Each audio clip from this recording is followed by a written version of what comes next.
السلام عليكم ورحمة الله وبركاته، يا أهلًا بيكم يا أغلى وأجمل إخوات في الدنيا، منورين قناة سمسمة، يا رب تكونوا بخير وبيوتكم دايمًا كده تكون مليانة بالخير، يا ترى الجو بقى عندكم عامل إيه؟ الشتا كده خلاص بدأت والجو بقى ساقعة أوي وبرد جدًا عندنا، أحلى دورة فراخ وبط بقى يا جماعة تاخدوها في الشتا بس بشروط،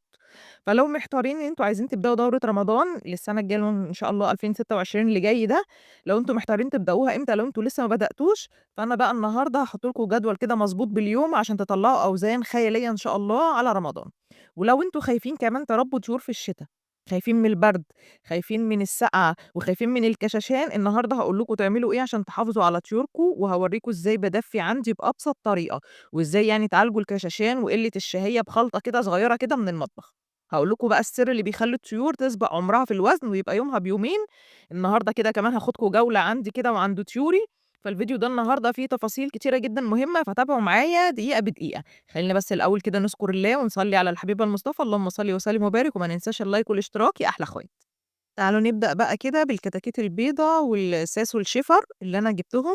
بُصّوا دول كده عمرهم النهارده بالضبط كده عُمر أسبوع. طبعًا يعني هم دول لسه صغيرين، فمحتاجين عناية خاصة، خاصةً يعني في عِز التلج اللي إحنا فيه ده، بس شايفينهم ما شاء الله يعني بيتحرّكوا، شايفين الحيوية، حاجة يعني كده إيه،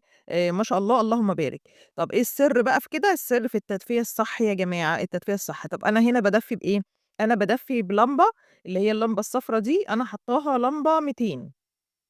عشان الجو ساقعة وهُم لسه صغيرين، لمّا بيبتدوا يكبروا شوية باقللها من ال200 دي ل100. فاوعوا تحطّوا لمبة بيضا ولا أي حاجة، لازم لمبة صفرا وعلى حسب المكان اللي عندكم وعلى حسب العدد اللي أنتم جايبينه، بتحطّوا بناء عليه عدد اللمبات واللمبة تكون يعني حجمها قد إيه، سواء 200 أو سواء إيه 100. في ناس كمان بتدفّي بدفّاية لو أنتم مثلًا في عندكم دفّاية أو حاجة، لكن أنا هنا أنا باقول لكم بقى على الحاجة اللي أنا باعملها أهو قدّامكم، أنا مدفّية باللمبة دي، اللمبة دي 200. وطبعًا أنا حاطّاهم في بطارية، فأنا مغطية إيه، مغطية البطارية كلّها بدفّاية كده قديمة كانت عندي،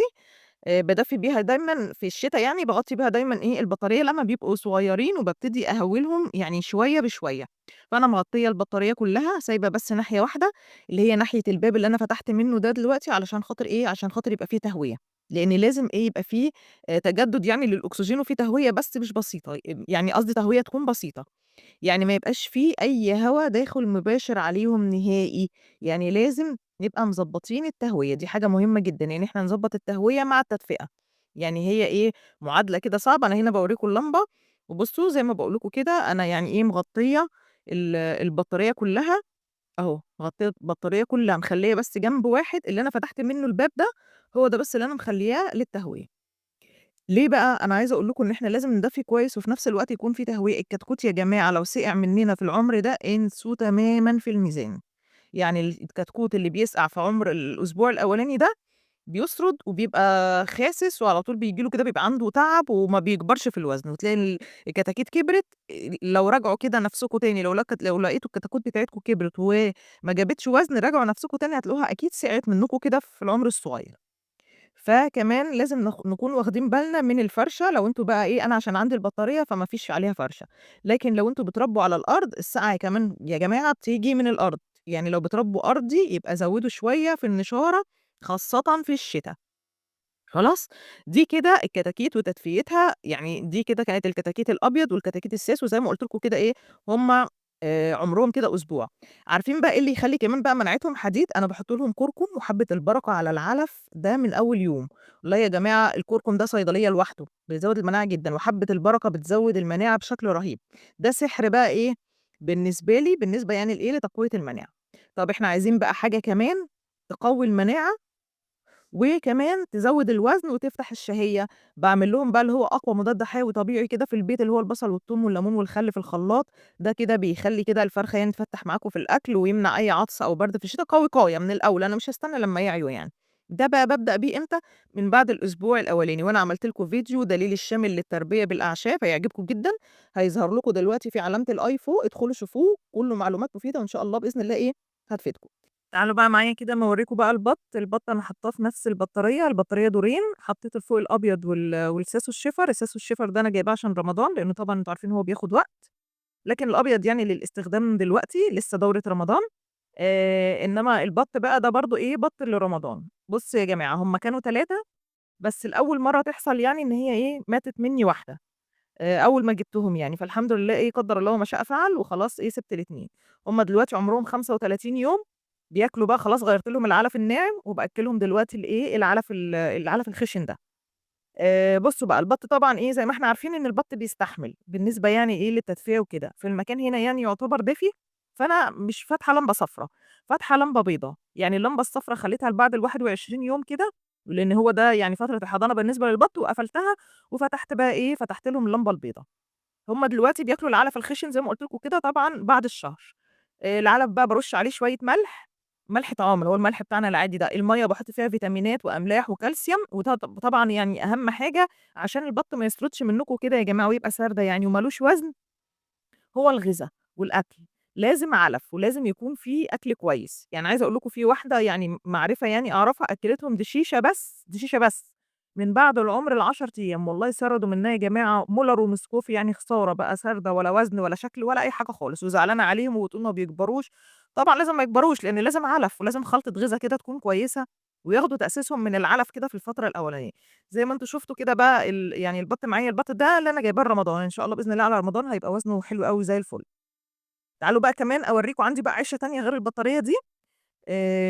أورّيكم بقى فيها إيه، الساسو،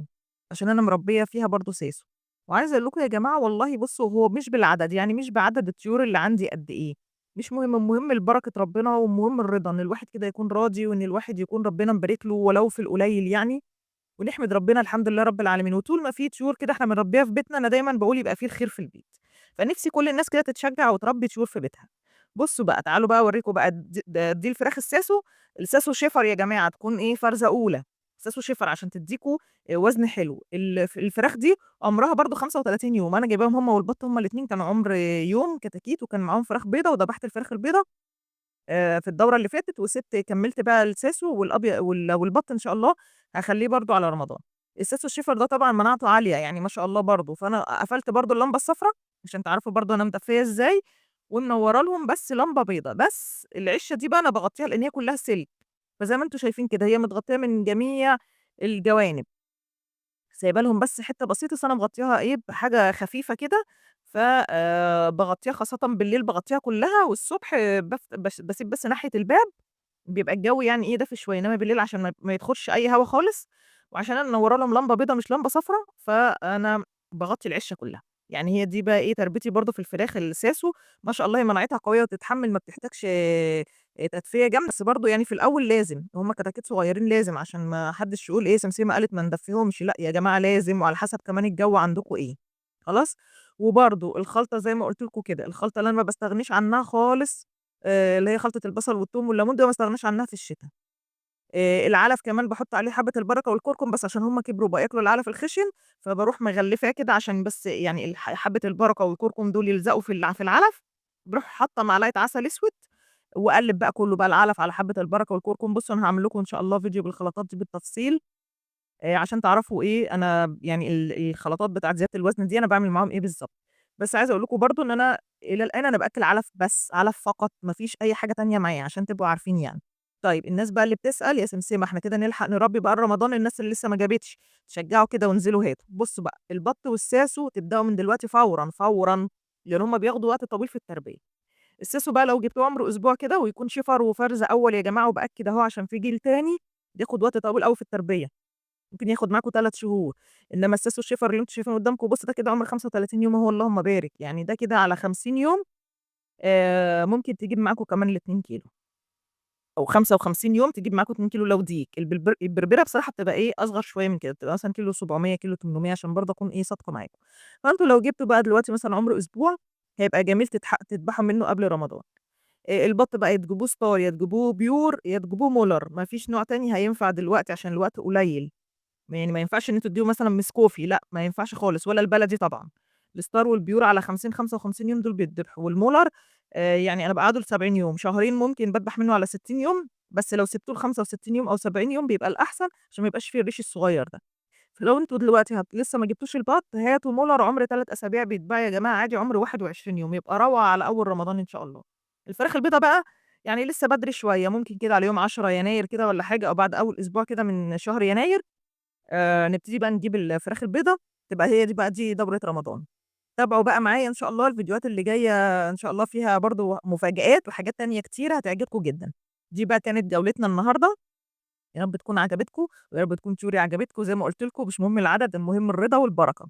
فيالّا بقى كده تشجّعوا وربّوا وخلّوا الخير مالي بيوتكم. لو عندكم أي سؤال يا حبايبي اكتبوا لي في التعليقات هارُد عليكم فورًا، ما تنسوش اللايك يا أجدع وأجمل إخوات في الدنيا، ربنا يخلّيكم ليّا يا رب. دعوة حلوة كده من قلبكم، مع السلامة، أشوفكم إن شاء الله في الفيديو الجاي، السلام عليكم ورحمة الله وبركاته.